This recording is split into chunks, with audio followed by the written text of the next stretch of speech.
Hello everyone, apa kabar kalian hari ini? Semoga kalian sehat walafiat serta dalam lindungan Allah Subhanahu wa taala. Pada kesempatan kali ini saya akan membahas konsep dasar manajemen pendidikan yang diampu oleh dosen saya yang bernama Dr. Muhammad Kristiawan MPD. Sebelum masuk ke materi lebih lanjut, izinkan saya memperkenalkan diri saya terlebih dahulu. Perkenalkan, nama saya Deki Triputra, kelas 1A, NPM A1G022060 dari Program Studi Pendidikan Guru Sekolah Dasar, Fakultas Keguruan dan Ilmu Pendidikan Universitas Bengkulu, dalam mata kuliah Pengelolaan Pendidikan. Apakah ada yang sudah tahu apa itu manajemen pendidikan? Jika belum tahu, mari kita simak sama-sama. Manajemen pendidikan terdiri dari dua kata, yaitu manajemen dan pendidikan.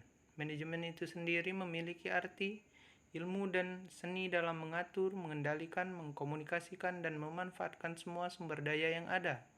Sedangkan pendidikan memiliki arti usaha sadar dan terencana dalam mewujudkan proses pembelajaran agar peserta didik dapat secara aktif mengembangkan potensi diri.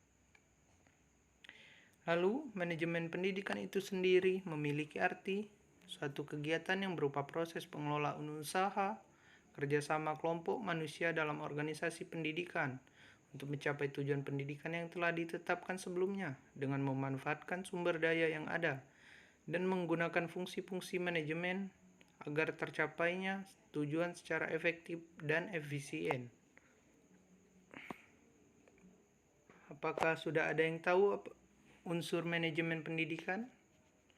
Mari kita simak sama-sama. Unsur-unsur manajemen pendidikan terbagi menjadi 7. Yang pertama itu manusia sebagai power, material sebagai proses produksi. Yang ketiga mesin atau mesin menjadi alat melancarkan kebutuhan.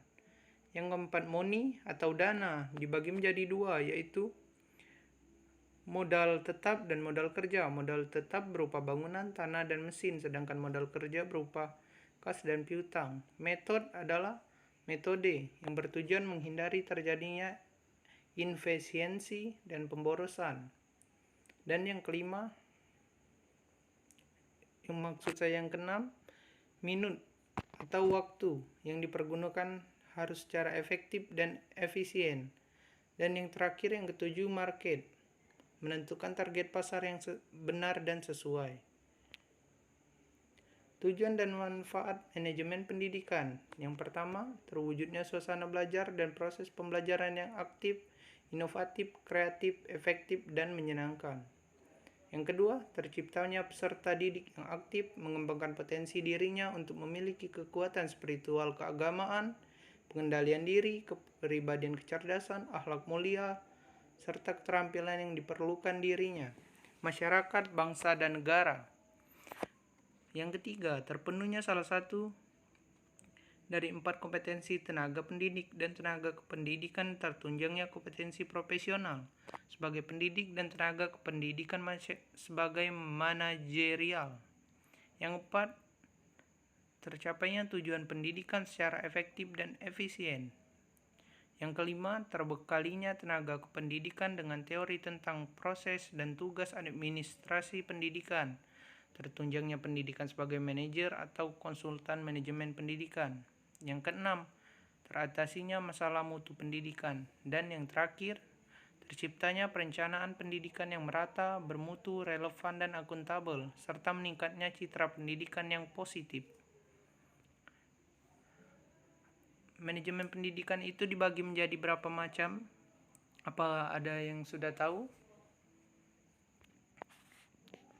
Oke, yang menjawab 3 macam itu benar. Yang pertama, manajemen puncak atau top management, manajemen menengah atau middle management, dan yang ketiga manajemen pelaksana atau operating management.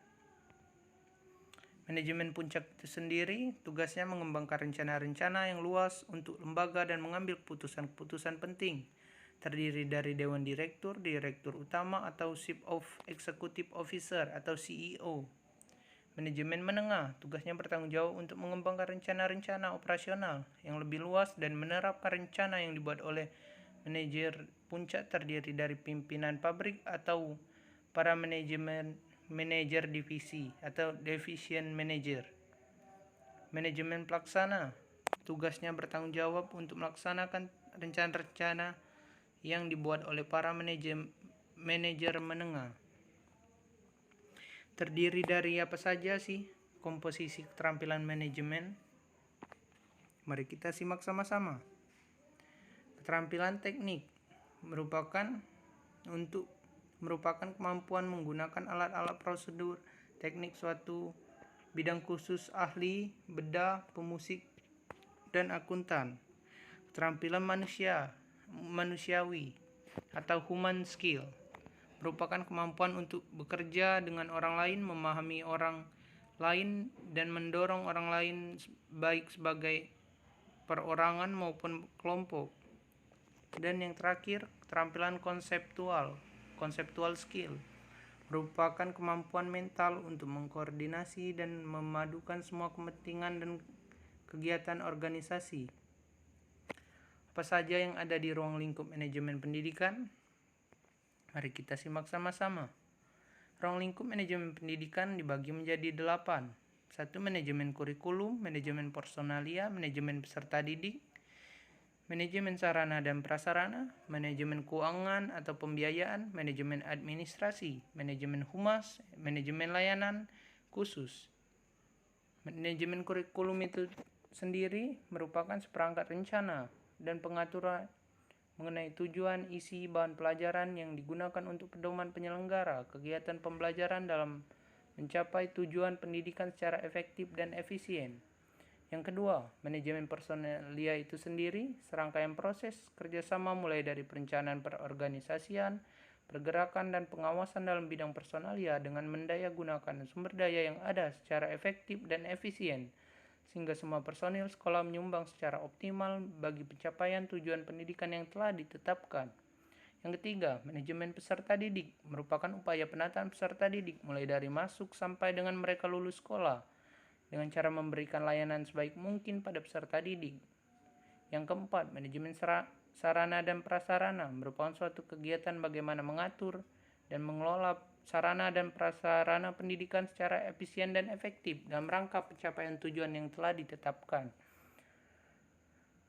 Yang kelima, manajemen keuangan atau pembiayaan, serangkaian kegiatan perencanaan, melaksanakan dan mengevaluasi serta mempertanggungjawabkan pengelolaan dana secara transparan kepada masyarakat dan pemerintah.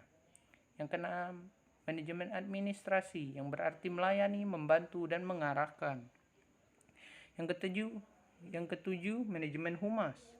Humas merupakan fungsi manajemen yang diadakan untuk menilai dan menyimpulkan sikap-sikap publik, menyesuaikan polisi dan prosedur instansi atau organisasi untuk mendapatkan pengertian dan dukungan masyarakat. Yang kedelapan, manajemen layanan khusus. Layanan khusus adalah suatu usaha yang tidak secara langsung berkenan dengan proses belajar mengajar di kelas, tetapi secara khusus diberikan oleh pihak-pihak sekolah pada para siswanya agar mereka lebih optimal dalam melaksanakan proses belajar. Prinsip-prinsip manajemen pendidikan memprioritaskan tujuan di atas kepentingan pribadi dan kepentingan mekanisme kerja. Yang kedua, mengkoordinasikan wewenang dan tanggung jawab. Yang ketiga, memberikan tanggung jawab pada personil sekolah hendaknya sesuai dengan sifat-sifat dan kemampuannya. Yang keempat, mengenal secara baik faktor-faktor psikologis manusia. Dan yang terakhir, relativitas nilai-nilai. Mungkin hanya itu materi yang bisa saya sampaikan. Lebih dan kurang saya mohon maaf. Kepada Allah saya mohon ampun. Jika kalian suka dengan konten saya, boleh di like, share, dan subscribe.